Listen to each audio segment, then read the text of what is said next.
नमस्कार, आप देख रहे हैं न्यूज पीआर। रियासन आपके साथ है। आप सभी का बहुत बहुत स्वागत है ताजा होली विद रिया के एक और एपिसोड में।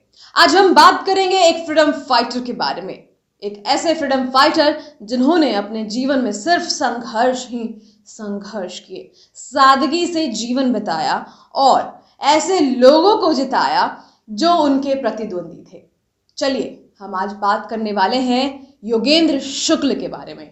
बिहार से हैं, बिहार के फ्रीडम फाइटर थे, इंडियन नेशनलिस्ट थे, बापू के साथ काम किया, भगत सिंह, चंद्रशेखर आजाद जैसे लोगों के साथ इन्होंने काम किया है।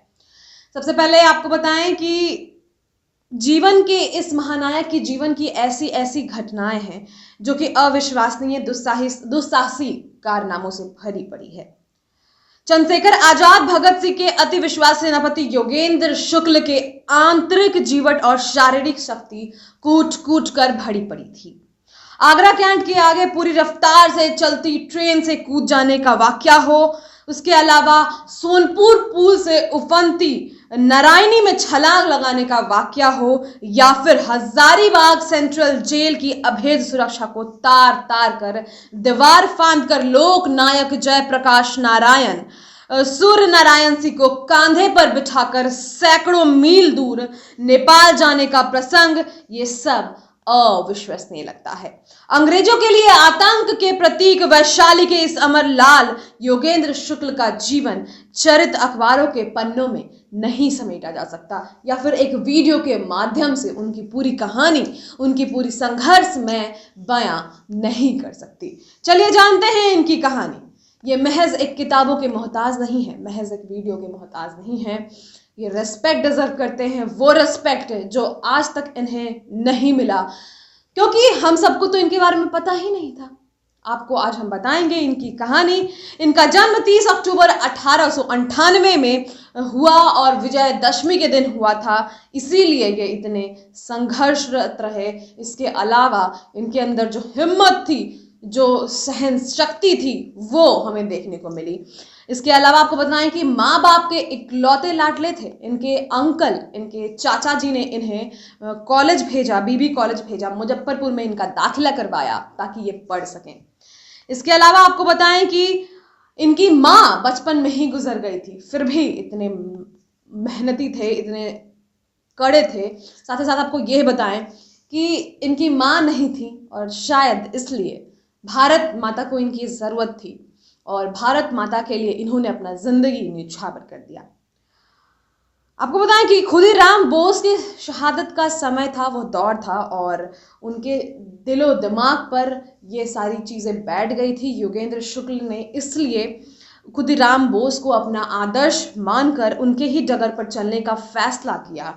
इसके अलावा आपको बताएं कि सशस्त्र क्रांति की आजादी का कारगर रास्ता मानने वाले योगेंद्र शुक्ल अहिंसा के मसीहा बापू के भी विशेष स्नेह भाजन थे। आपको बताएं कि जब बापू भूकंप के दौर पे 34 में जो भूकंप आया था, उस दौर में जब आए थे हाजीपुर, तो उन्होंने इनसे मिलने की इच्छा जताई थी, लेकिन उस वक्त ये अंग्रेजों की आंखों में काफी चुभ रहे थे, इसलिए इन्हें अंडमान भेज दिया गया था। काला पानी की सजा इन्हें दी गई थी, जिसकी वजह से इनकी आंखें भी चली गई थी, मतलब इनकी आंखों की रोशनी भी चली गई थी। इनकी कहानी जो है बहुत ही ज्यादा, I think we need to be very strong to hear his story. इनकी कहानी बहुत लंबी है, बहुत संघर्षरत है। मैं पूरी स्टोरी नहीं बता सकती, लेकिन जो मेन है, जो बातें हैं जो आपको जाननी चाहिए, वो मैं आपको बता रही हूँ।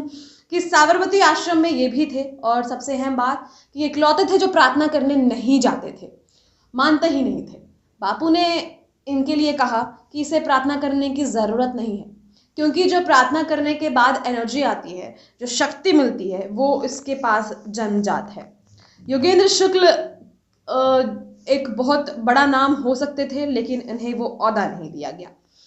इसके अलावा आपको बताएं कि इन्होंने अपनी आंखों को मुल्क के नाम कुर्बान कर दिया था।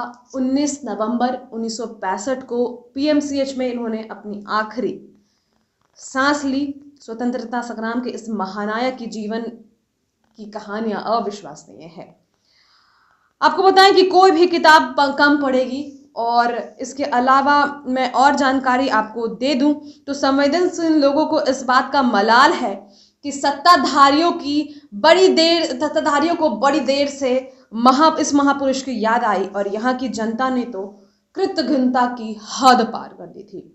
1952 में जब यहाँ पहली बार विधानसभा चुनाव किया गया, ये अपने से क्षेत्र से खड़े हुए और इन्हें ऐसा मलाल मिला, इन्हें ऐसी क्या बोलूं मैं उसको, इन्हें पटक दिया गया इस तरीके से कि इनके ही लोगों ने इन्हें सपोर्ट नहीं किया। और ऐसा मैंने बहुत देखा है कि जो लोग जिस क्षेत्र में खूब काम करते हैं वहां के लोग उनके साथ वही करते हैं, उन्हें पटक डालते हैं, उन्हें उनका समर्थन नहीं मिलता है।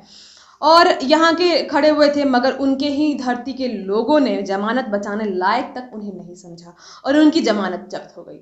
यह कलंक शायद आज तक इस इलाके को घुन की तरह खा रही है। हालांकि फिर बाद में प्रजा समाजवादी पार्टी की ओर से विधान पार्षद बने और वहां भी बहुत ही सिंपल जिंदगी इन्होंने बसर की। और जब वो गंभीर रूप से बीमार पड़े तो इलाज के लिए इनके पास पैसे तक नहीं थे, लेकिन सरकार ने अपनी नाक बचाने के लिए इन्हें कुछ शुल्क दी, साथ ही साथ सूद लिया और प्रायश्चित किया। उनके चरित्र की अद्भुत शक्ति की एक बनगी कांग्रेस के ऐतिहासिक त्रिपुरी अधिवेशन में देखने को मिली थी, जब गांधी जी ने पताड़ी रमैया को अपना खुला समर्थन देते हुए कांग्रेस पार्टी अध्यक्ष पद के चुनाव को प्रतिष्ठा का प्रश्न बना लिया था। प्रतिद्वंदी नेता सुभाष चंद्र बोस थे और योगेंद्र शुक्ल ने बोस का न सिर्फ खुल्लम खुल्ला समर्थन दिया बल्कि उन्हें विजय भी बनाया, जो कांग्रेस के विभाजन का कारण बना। देर आए दुरुस्त आए की तर्ज पर एयर कंडीशन कमरों में बैठे सत्ता के मालिकों ने इस व्यक्तित्व की महानता को स्वीकृति दे दी। यही कहानी थी योगेंद्र शुक्ल की। बहुत स्ट्रॉन्ग थे ये, बहुत मुश्किल था इनके लिए सब कुछ, बहुत ही सरल जिंदगी इन्होंने बिताई, जबकि ये एसी के रूम में बिता सकते थे, बट इन्होंने सरल जिंदगी चूज की। अपनी जिंदगी इन्होंने देश के लिए न्यौछावर कर दिया। उससे पहले अपनी आंखों की रोशनी इन्होंने देश को दे दिया। बहुत संघर्षरत रहे, माँ के नहीं होने के बावजूद इतनी शक्ति इनमें थी कि इन्होंने भारत माता के लिए अपना जान न्यौछावर कर दिया। इस महापुरुष को हमारा सलाम है। आज की इस वीडियो में इतना ही। कल फिर मिलेंगे एक नई अच्छी कहानी के साथ। धन्यवाद। अगर आपको वीडियो पसंद आया है तो शेयर कर दें, लाइक कर दें, कमेंट करना ना